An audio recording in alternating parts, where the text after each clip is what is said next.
You're watching Conversationality, a bi-weekly show brought to you by Optionality, your community exploring the now of work.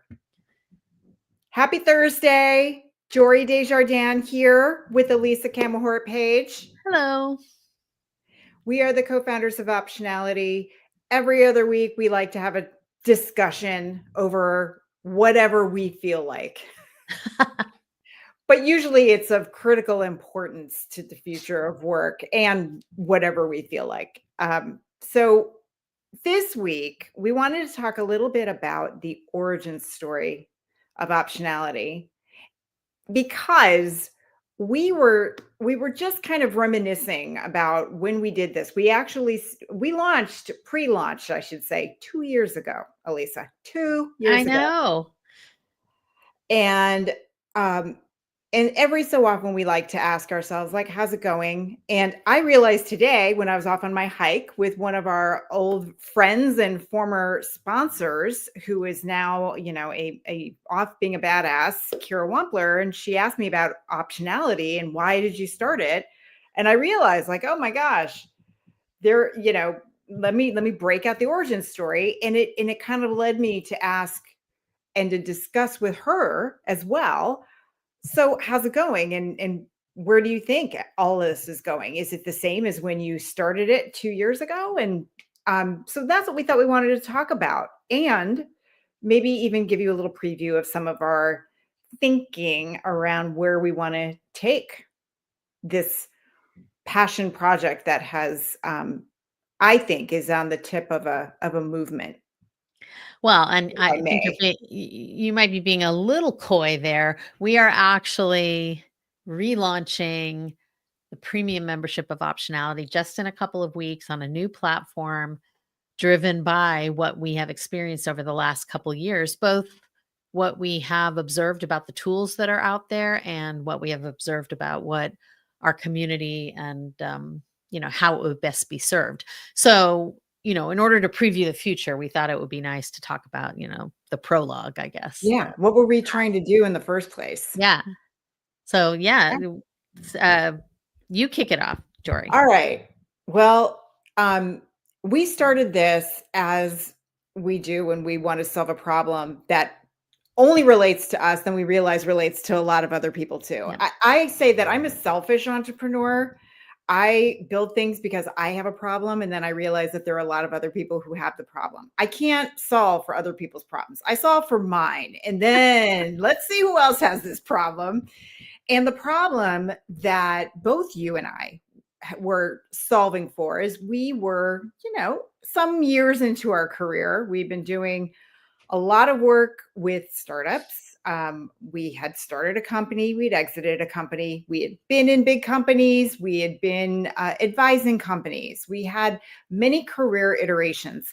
And every time we had a new vision of where we wanted to take things. And we realized there was a gap in general understanding around how can you do that, given the way work is structured today, right? Hmm. We're used to this whole notion of 9 to 5 work, uh, Monday to Friday, sometimes more than that. Oftentimes you're giving 6, 7 days a week, 80 hours a week. And over time, you start to wonder, what's it all for? Or you wonder, could I be doing something else with my time? Or a family member is ill, or any number of things could come up in your life. And I know I felt personally stuck. Like I had to figure out how to manage my career and my work life amidst these shifting priorities. And I think, Elisa, you felt the same way. You were going through changes as well. Yeah. And I also felt like there was this tension brought about by the lockdown, the COVID lockdown kind of bubbled this up to the surface because I think we really get hooked into a way of working, and the lockdown really made a lot of us look at it and go, why was I working like that? The lack of commute, the ability to integrate what we needed to do personally and professionally at our kind of on our own schedule at our own speed, because everybody was in the same boat. I remember I used to get so frustrated when I was the only executive, the company that acquired us. I was the only executive in my own home office, and everybody else was in two conference rooms, one in New York and sometimes one in Scottsdale. That And polygon, yeah, right? Or the Peloton. I That's used to it. get so frustrated at being so unequal, like that I couldn't get a word in, that people forgot I was there, that or they were, even if it was video, they would talk with their back to the camera because most people were sitting in the I used to just be like, "Oh my God." And so when everybody was on Zoom, we were all equal. We were all in the same little box. And for both for knowledge workers, but I also think for a lot of workers in other businesses, they started to say, why have I been killing myself for this work? And is there something else I could do with my life? Is there another way to work? And I think right now we're living the tension between workers who got that glimpse and want to build their own optionality driven life, and managers and leaders who felt that all of that was thrust upon them, that it was very difficult and uncertain, and they want to go back just to the way they were used to working. They don't want to let go. Not everybody, but a lot of folks are like, we're right now living in that tension where they're like, let's just go back to the way we were. And a lot of us saying we can never go back to the way we were. We've seen what happens when you work a different way, and we liked it. It worked for a lot of us. For sure. So we're in a real moment of tension, I think, and knocking heads about this. And that we're treating people like, I always think about how we treat people like it's the housing market. Oh, is it a buyer or seller's market with workers? Like it's a house. And, so the pendulum swings to who has the power.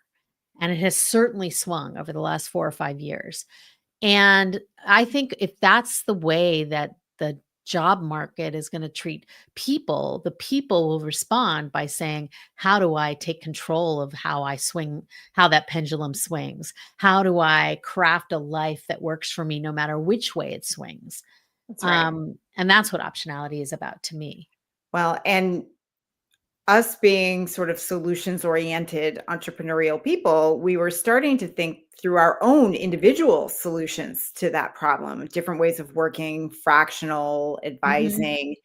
And we realized 20 years ago when we built our company Blogger that we sort of figured out best practices for people who are making their livings as creators. Not all of them were making their living, but building platforms and building new career opportunities for themselves.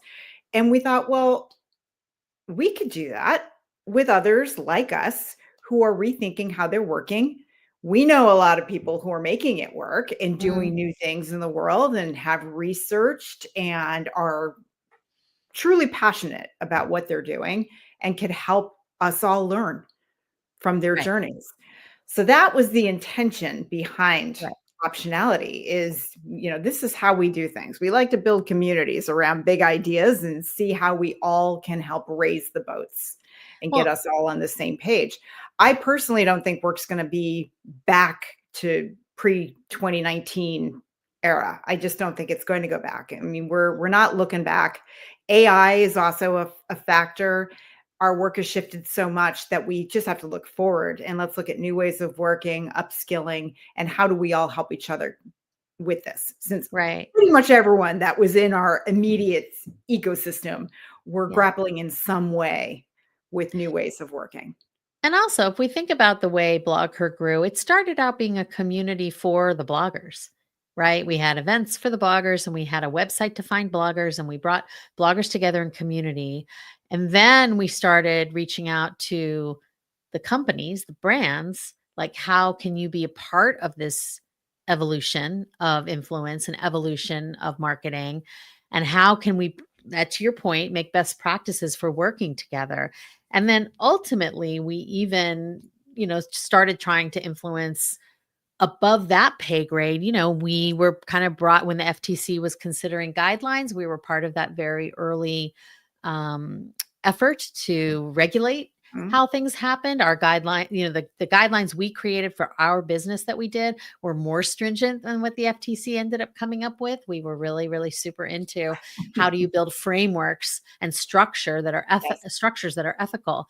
And so if we look in the long term, I really see that we're in that building community with other people who need and want and are willing to double down on having an optionality driven life. But eventually we need to to find who are the companies who are willing to see how that would be mutually beneficial for them, and how do we help them work with people like this in a ethical and mutually beneficial way. And then ultimately, I hope there is some legal protection for people, because I think right now we're in such a binary world of you're either a W 2 employee, and then there's a whole lot of ways that employers have to behave with you, or you're like a 1099 contractor and like all bets are off. And even though Exactly.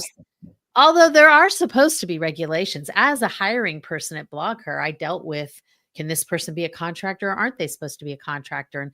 But you know what? Most companies fully ignore those guidelines.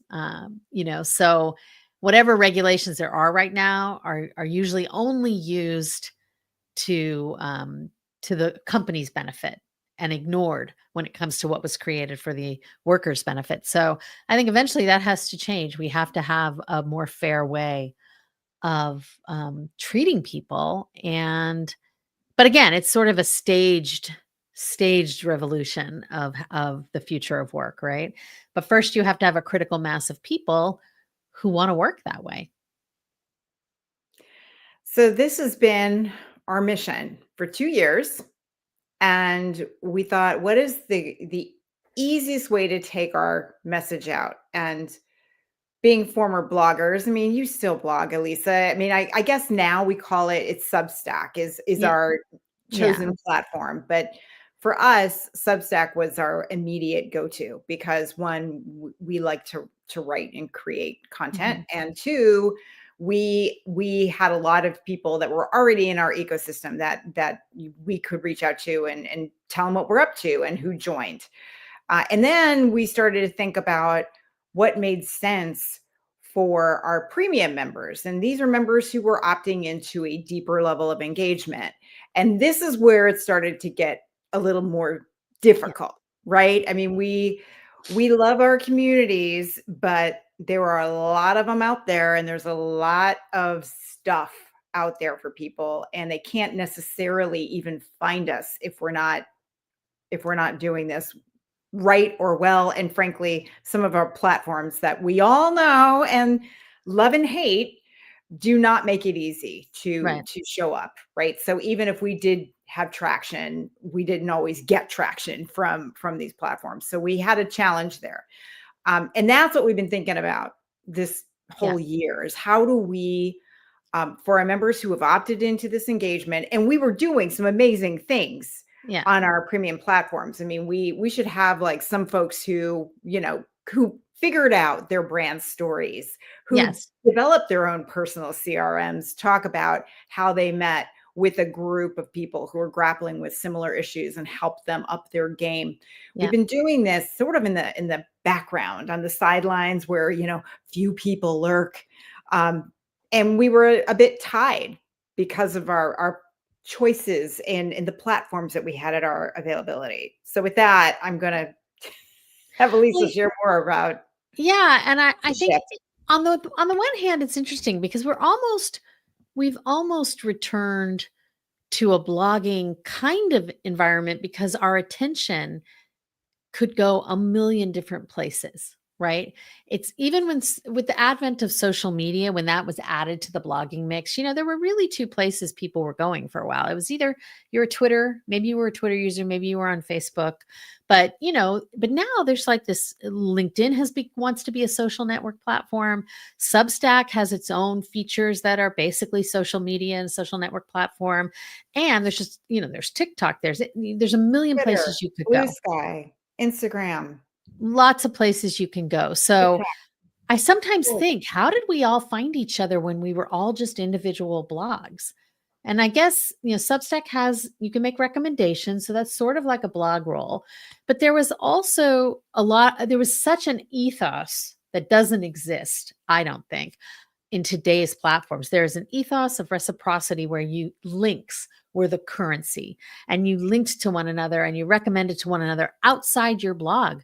When we created blogher.com, we were like, oh, we don't care what our traffic is like. We exist to send people to all the women in our community. And there is no platform that rewards you for having that philosophy today, including Substack. A lot of what I read on Substack is very think PC, very, it's like you're reading a person in a very nice, dedicated platform. But it's that ethos of reciprocity and ethos of link as currency, I don't really think exists. And most of the social platforms actually punish you for linking away from them. Facebook does it. Right. Threads does it. Instagram does it. Instagram didn't even have links for the longest time. LinkedIn, 100%. They have taken all the worst habits from the other social platforms when they decided to make theirs a social platform. So, so we were like, there's so much divided attention out there, and we were using Slack because both Substack and Slack are things that people use, and so we're like, we don't want to reinvent the wheel. We want to use platforms people have to use. At least Substack is trying to have a network effect. Slack isn't really. But then your commercial side of it is run through Substack, but we're enacting the premium membership in Slack. And that created its own set of problems. And this is maybe too inside baseball. But we had many issues around how premium memberships were charged or renewed or so anyway, so we are shifting to a community dedicated platform where everything about premium membership will happen there. And it is, I would guess it's the number one community platform. Oh, I'm not going to be shy. It's Mighty. We're going to switch to having a Mighty Network site.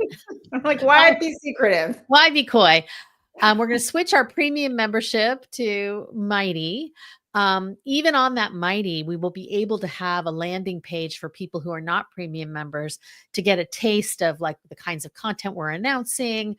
They'll be able to, we'll keep Substack for some free content because, in another change that Substack did, they allowed people to follow you without subscribing to you. So we now have half our community are people we can't email. They follow us, but only on Substack's platforms. That's a whole other story. Makes me very cranky.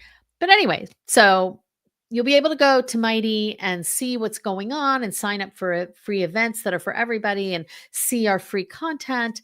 But most of what's happening on Mighty is going to be for premium members and be dedicated to them. And that's where all the commercial stuff will happen. That's where it will all be managed in one place. And that's where actually members will have facility to do more themselves, things they couldn't really do in Slack. They can't create their own stuff in Slack, but they will be able to create stuff as we go along in Mighty. And really and one of the interesting aspects of Mighty is that they have built in, you can do live streams within the Mighty platform. You can connect it to Zoom and you can have things like people don't have to go to like 4 different places. And a lot of what we've been doing in the premium membership is, as Jory said, about these small group these working groups, the book club, the writing, co-working writing sessions, and we can shift those to all happen in that platform. And so that brought, when we were first talking about optionality, as Jory knows, and I'm sure sometimes cringes at, I love alliteration. I just do. And so when we were first talking about it, I'm like, it's about community, it's about connection, it's about convening, bringing people together, conversation, like all these good C words. And then I'm like, okay, but that's all the things, like that's sort of the qualities of it writ large: connection, community, conversation, convening, etc. But I'm like, but what good are all those things? Like, what are the things? And we were talking about this week, and I did not come up with a single alliterative word for it. But when I think of those working groups, I really thought that they gave people a place to accelerate and intensify their work in building their optionality driven life.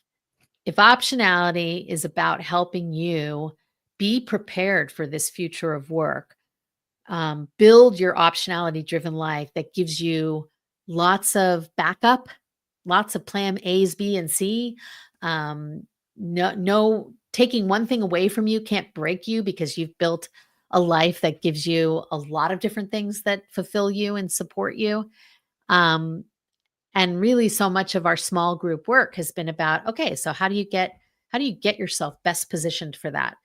That's not just positioning as in how do you talk about yourself, but like how are you going after filling the pipeline and executing on those different things. And we've had working groups about positioning, we've had working groups about doing outreach and thoughtful, really targeted outreach. And we've had, just a lot of different things that we talk about. And I think that's one of the really most effective things we've been doing over the last year, particularly. Um, Yes. I would say the other thing that I know I've been getting out of the premium groups is we don't have to whisper about our side hustles and yeah. about pay scales and about contracts. You'll get the straight skinny from people. No one People don't hold back, Right. which I am so grateful because that's why we haven't been able to evolve our world of work because there's so many secrets. No one wants to talk about what they were paid. No one wants to talk about what opportunities they lost because they didn't have it all together. We don't care. We just want us all to do well. Yeah. So everyone, it's like a nice little push in the right direction. We talk about each other's stuff. We post things that we wrote that we want people to post out to their networks. It's all about helping everybody. It's the all boats rise, and this is where Yeah. that can happen. Yeah, so there's like a wisdom exchange, there's a support exchange, there's a brainstorming, specific issues. And yes, to your point about it being a confidential space, there's that understanding that you can ask a question. I just asked a question this week about something I'm negotiating and got really good advice. Which, when I articulated it in that way, they were like, "Oh yeah, makes sense."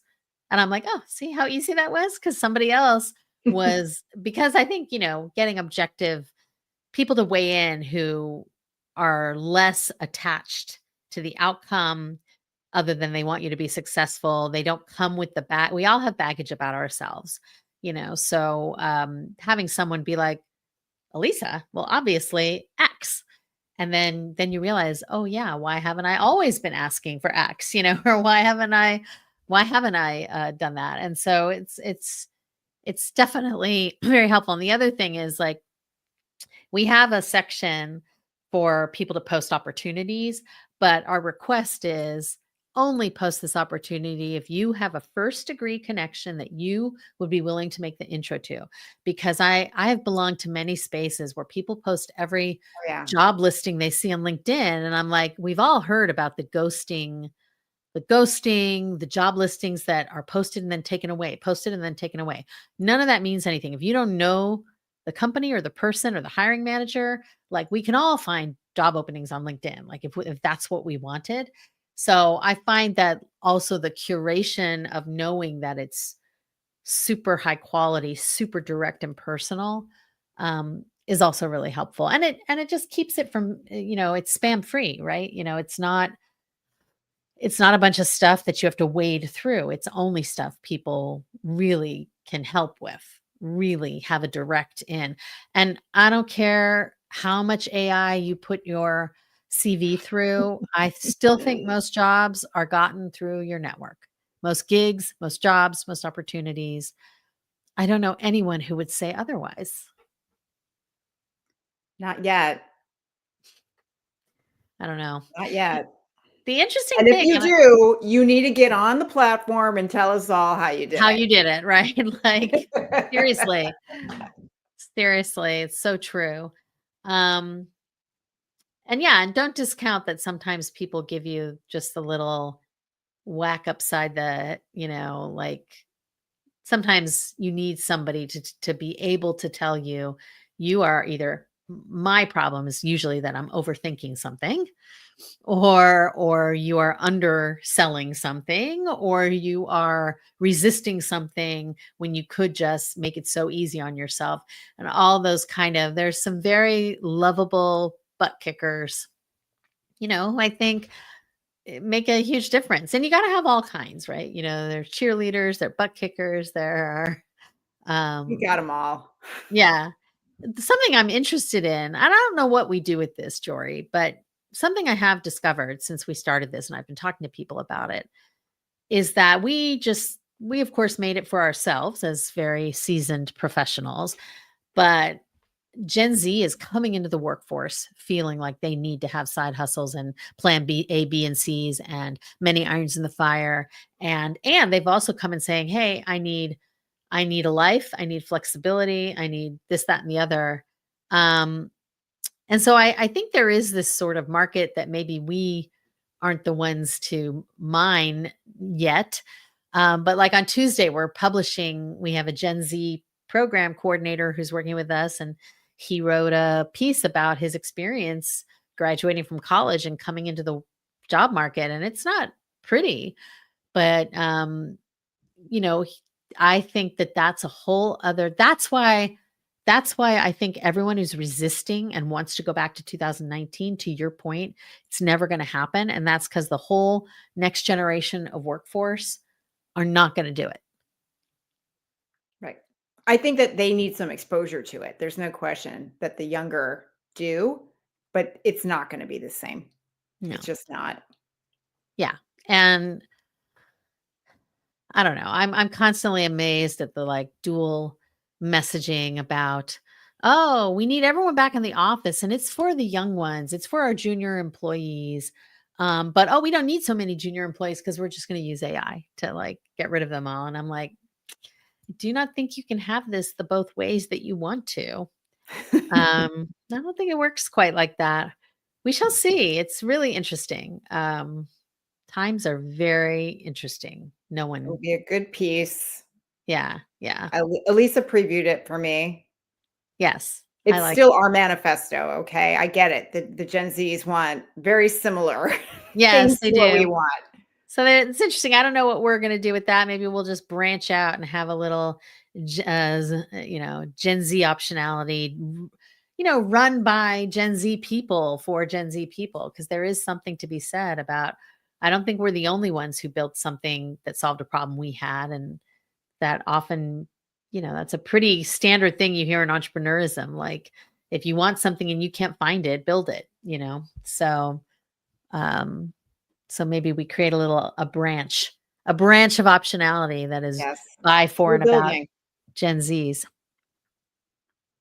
Yep. So anyway, the new optionality will relaunch on November 1st. For the last 6 months, we've had premium membership frozen because we just didn't want to. I don't know. It was Charge enough to, people to eat our dust. I mean, we were like playing around. We yeah, are testing things out. right, and trying to Yeah. figure it out. And so it will relaunch on November 1st, and I think it's going to be awesome. Uh, Yes. um, We'll see you there. yeah. What else? Anything else we should add, Jory? No, Okay. not this I time. like that. That's how we should all strive to be like, no, that is enough. All I'm not right. feeling loquacious today. However, delighted. Delighted as always, E. All right. Talk to you later.